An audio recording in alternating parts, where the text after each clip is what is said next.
delivering quality education, expanding access to learning, serving learners' learning needs, tackling challenges of the present time, supporting every learner's dream, reaching young Pagomeños where they are today.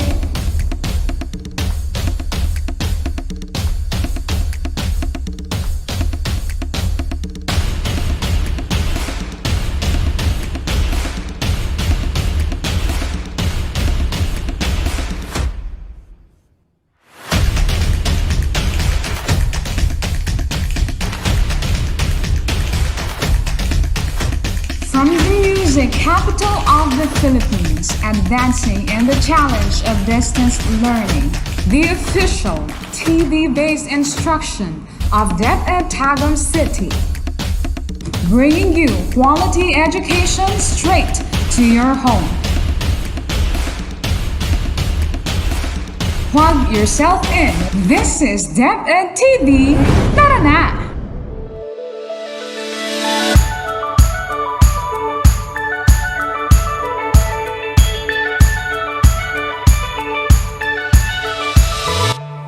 Hello, our dear learners! Today is another day full of learning and fun. I am so glad to be part of your journey as you discover new lessons through television. Airing from Salida La Filipina TV, I am your teacher on screen, Teacher Philip from La Filipina National High School, in the service of DepEd Tagum City, aiming to continue education amidst the challenges brought by the pandemic. Together we will learn, explore, and discover new things while staying at home. So what are we waiting for? Let's start the lesson. In this session, you will learn the different types of editorial which will help you become good and effective student journalists. Let us learn, starting with our lesson objectives.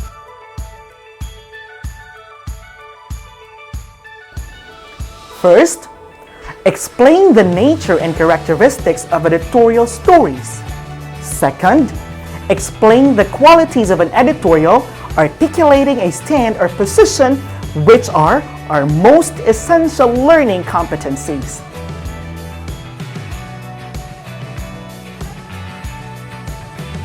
Before we delve deeper to our lesson, let us try measuring your previous knowledge about the topic. During the previous episode with Teacher Danica, you were able to distinguish the different types of journalistic writing.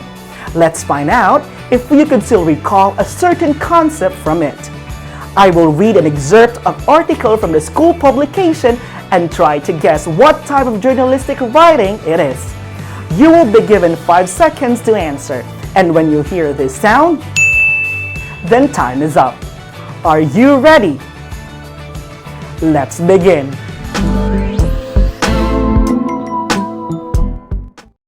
Crutch for limping education.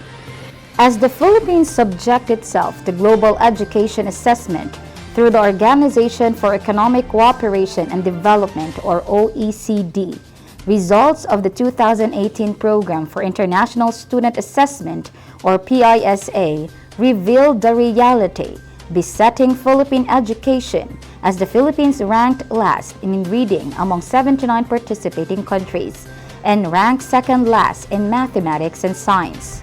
This comes as a wake-up call for the Department of Education to reevaluate its reforms despite the establishment of the K-12 curriculum, with additional 2 years in education through senior high school.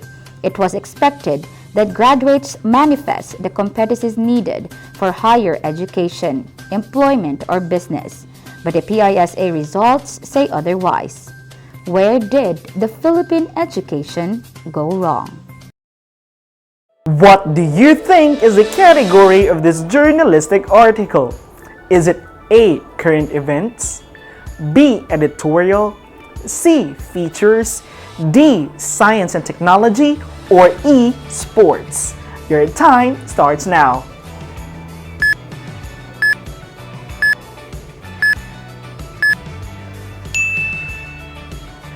If you answered letter B, editorial, then you got it right.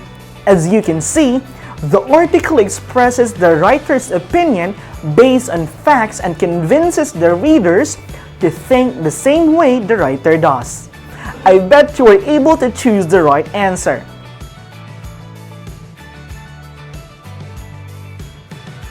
This time, let's study the excerpts of two articles from the school publication having a common topic but different category of journalistic writing. Try to identify the characteristics and category of each article and their common topic.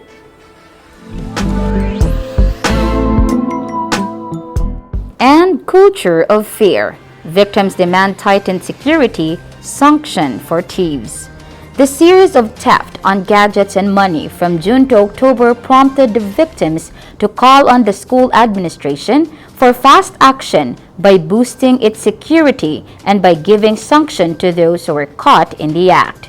In an interview, Tagum City Schools Division Superintendent Nelson C. Lopez said that these offenses should never be tolerated but instead be given appropriate action.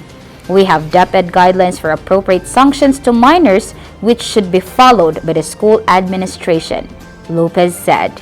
Based on the interview of all the victims of theft, the Harbinger calculated a total of 107,481 pesos worth of all the money and items stolen in classrooms and offices. You noticed with the content of the article.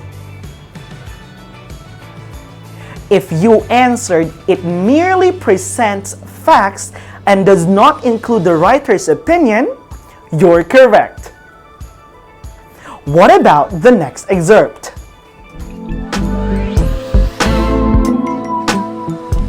Collaborative discipline, upholding long-term solutions through inclusive efforts.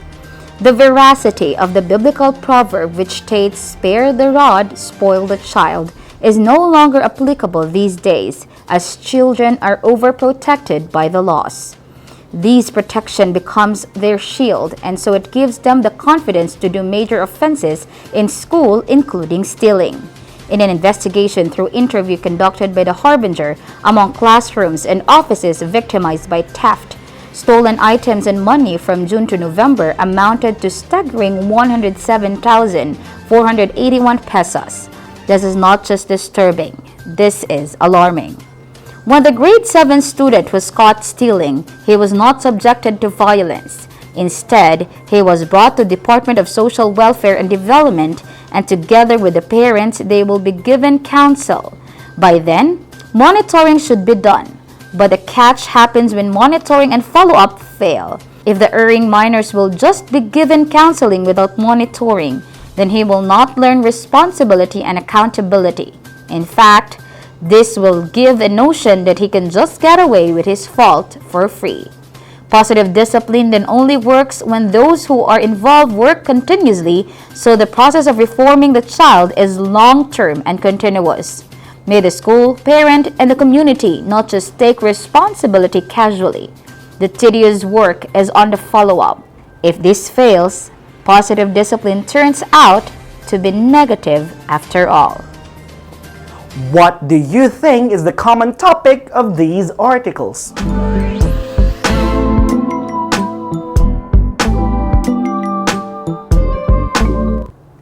That's right! They both deal on the issue of students' misconduct, specifically stealing and schools' action against it. A while ago, we pointed out the characteristics of these excerpts.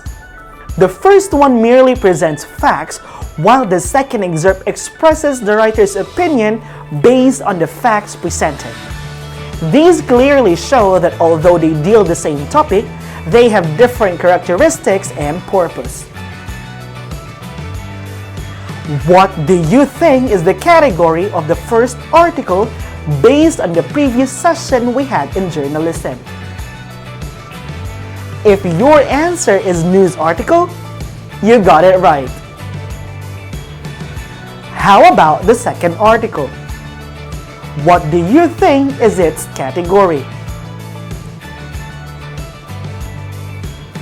You're correct if you answered editorial article. To sum it up, editorial article, just like news articles, presents facts. However, what makes it different from news is the sound opinion expressed by the author. Basically, editorial is an article that presents the newspaper's opinion on an issue. It reflects the majority vote of the editorial board, the governing body of the newspaper, much in the same manner of a lawyer.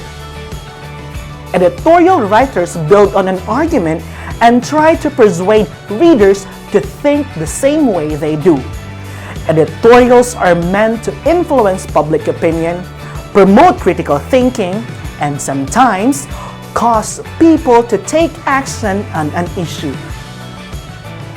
In essence, an editorial is an opinionated news story.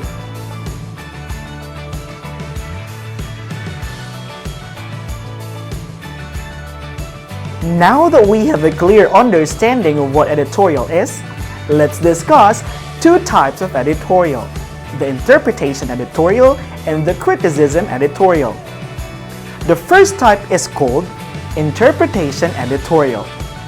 This type explains what is considered to be important in the news event or on current issues. It gives information such as main characters of the news, factors, actions taken place, and all the other important details. Here, the interpretation is made on the basis of facts and figures available, and there are no personal opinions stated. Let's read the sample condensed article from the school publication, The Harbinger. Statutes protection. Our knowledge of the laws is our shield against abuses. Filipinos are often abused because of their ignorance of the existing laws. Knowledge is the key to fight these abuses. Just like the common practice of establishments where the cashier doesn't mind giving the customers their change, especially if it's just a coin. No short change.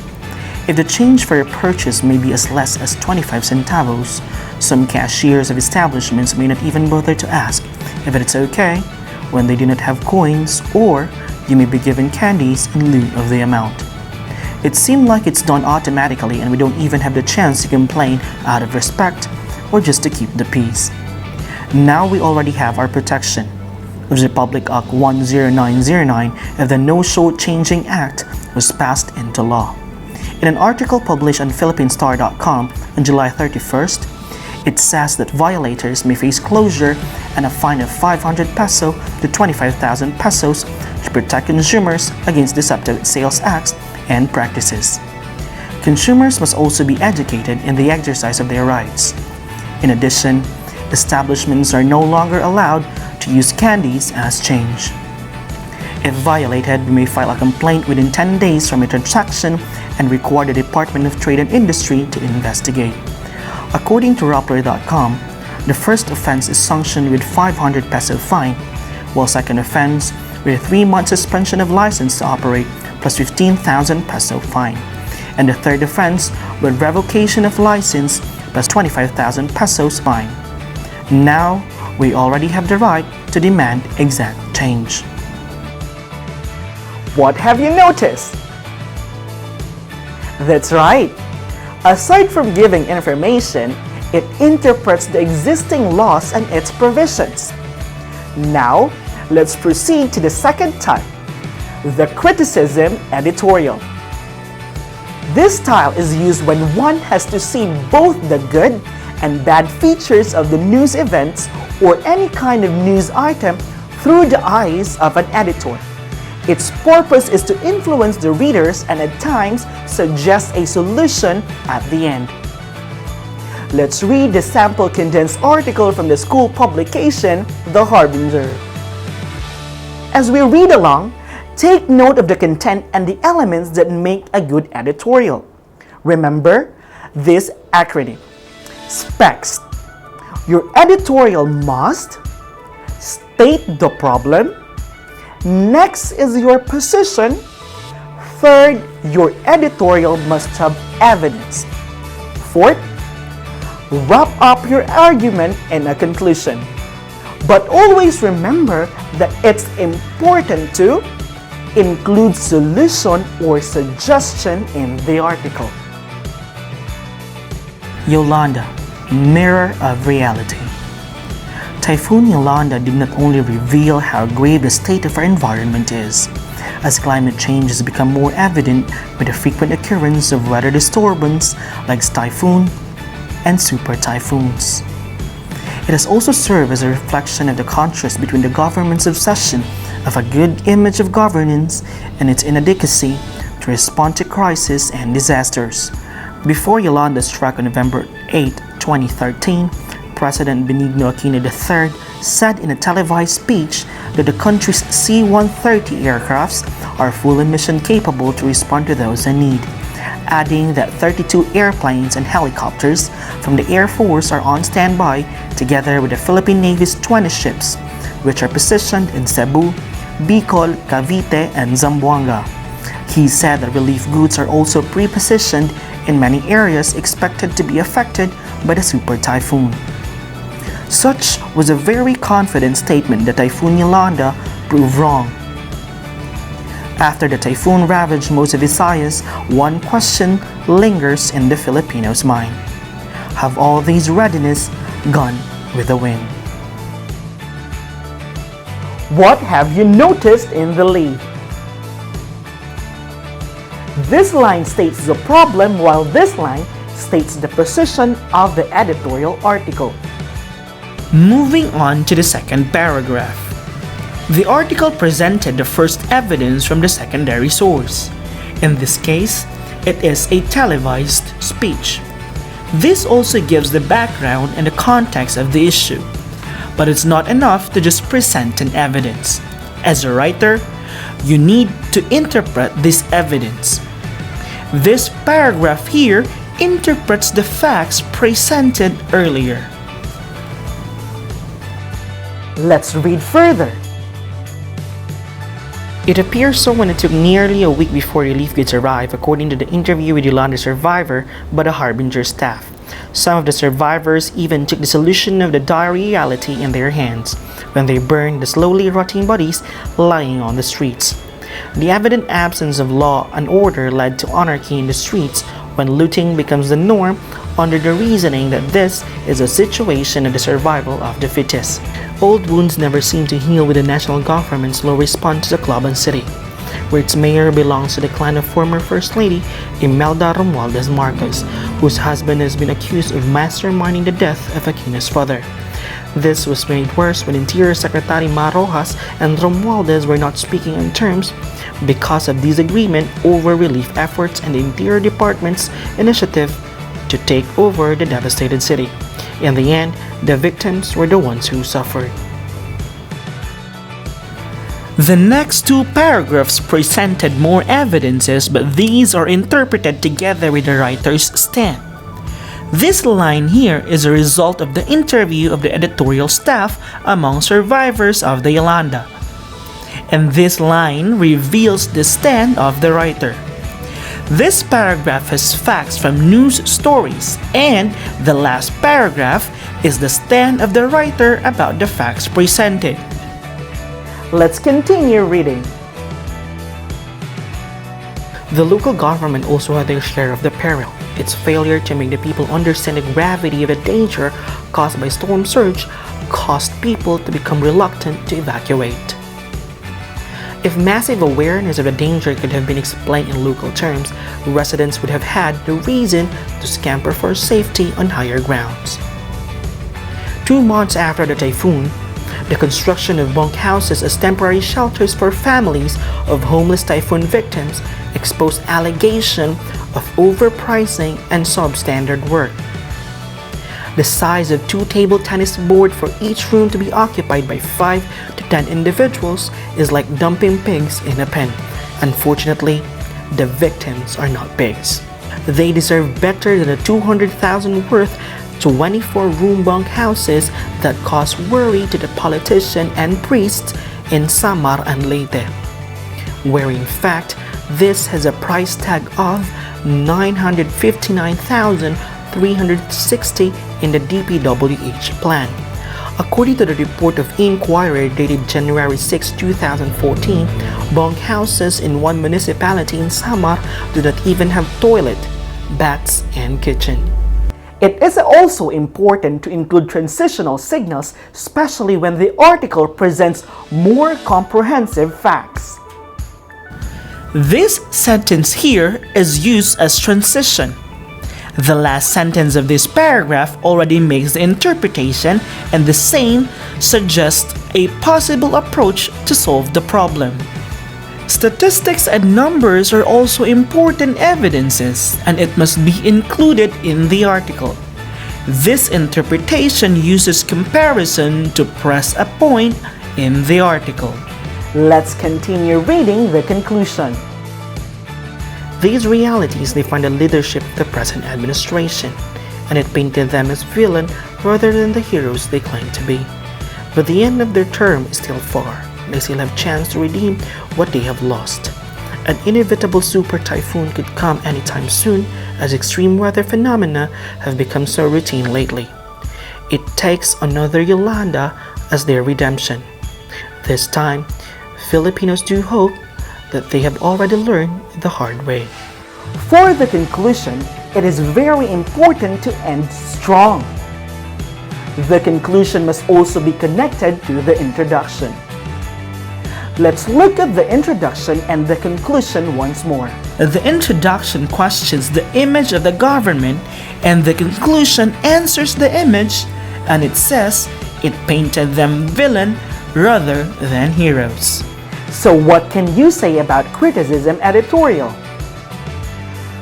Yes, the author is trying to influence the readers and even gave suggestion towards the end on how to address the issue. Now that you have learned the different types of editorial, let us remember that editorials do not merely present facts. Unlike news story, these articles try to influence the readers and may present and use facts in various ways. It could be through interpretation, criticism, and other depending on the author's purpose. Remember also the specs. State the problem, position, evidences, conclusion, and suggestion and solution. Let us now assess your learning by answering this activity. As you put your knowledge into higher application, analyze the given context and identify the appropriate type of editorial a writer should employ to achieve its purpose. Watch this report from Janela Alindogan of Al Jazeera and take note of the issues presented. This will be the basis for writing your own editorial article. Jerwil Salvador is a COVID-19 survivor. He spent weeks in hospital in a critical condition, and he says he spent his life savings, a few $100s, on medicines. He's now without a job, and despite reports a vaccine against coronavirus will be available early next year, he's not confident his family will get access to them. Yung SAP nga lang, hindi pa nila mabigay sa amin. You know, I didn't even get any cash aid this entire time. So I don't even think a vaccine is something we'll get either. I just worry about my children. That's all I care about. The Salvadors live in Payatas, one of the poorest communities in Manila, the center of the pandemic in the Philippines. There are some people here, however, who don't share Jerwil's pessimism and are hopeful the vaccines will signal a return to normality. Poorest of the poor, marami po. Our residents belong to the poorest sector of society. We, the government workers, are looking forward to this vaccine, hoping will be made a priority. The government aims to vaccinate at least 60% of the country's population in order to achieve herd immunity. But in an archipelago of more than 7,100 islands and a national budget that's barely enough, even officials here admit it won't be easy. For weeks now, countries around the world have been trying to secure deals to buy vaccines when they become available. Wealthier countries are bidding for a huge share of supplies, hoping to vaccinate their entire populations. But the United Nations says 2/3 of the global populations will not get enough. And many countries, including the Philippines, do not have the logistical support to establish an adequate vaccination program. They also don't have the capacity to produce their own vaccines. Officials here say they hope that by taking part in phase 3 trials and joining initiatives with other less developed countries, they may be able to procure enough doses. The priority is our frontliners. The 50% that will be dedicated for the government will be given to the priority sectors and particularly our health workers and our poor and vulnerable communities. While 50% that be given to the private sector will also be given to their frontliners, low-income laborers, to give fair access. In its ability to contain the virus in Southeast Asia over the past few months, the Philippines is seen as the worst performing country. And many here fear it will also find itself on the bottom of the list for the vaccine. Jamela Lindogan, Al Jazeera, Manila. Now that you're done watching, you may now start your in-depth research about the topic so you can present evidences to support your stand. Remember the specs: state the problem, position, evidences, conclusion, and suggestion and solution. After accomplishing your task in writing an editorial article, you may submit the article to your teacher. I hope that you have learned something from your lesson today.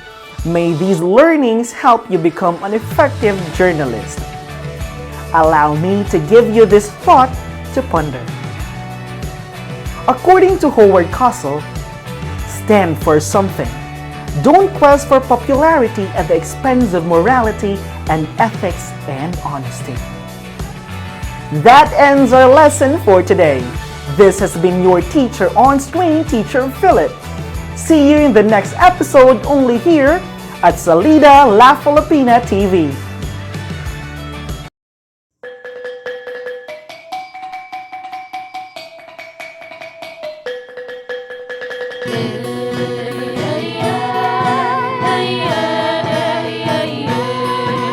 Salida la Filipina, ang iyong pangarap ay kikislap. Salida la Filipina, ang kaunungan ay mapagpuntan. Salida la Filipina, edukasyon, abot kamay. Salida la Filipina, ang tagumpay sa tagumpay. Mga kabataan, huwag panghinaan. Salida la Filipina ay bigyan daan. Ito ay magbibigay ng kaalaman. TV naman ngayon ang inyong paaralan. Mahirap man ang inyong sitwasyon, tayo ay magtulungan para sa edukasyon. Bawat isa ay mayroong misyon, matutong mabuti, maging inspirasyon. Salida la Filipina, ang iyong pangarap ay kikislap. Salida la Filipina.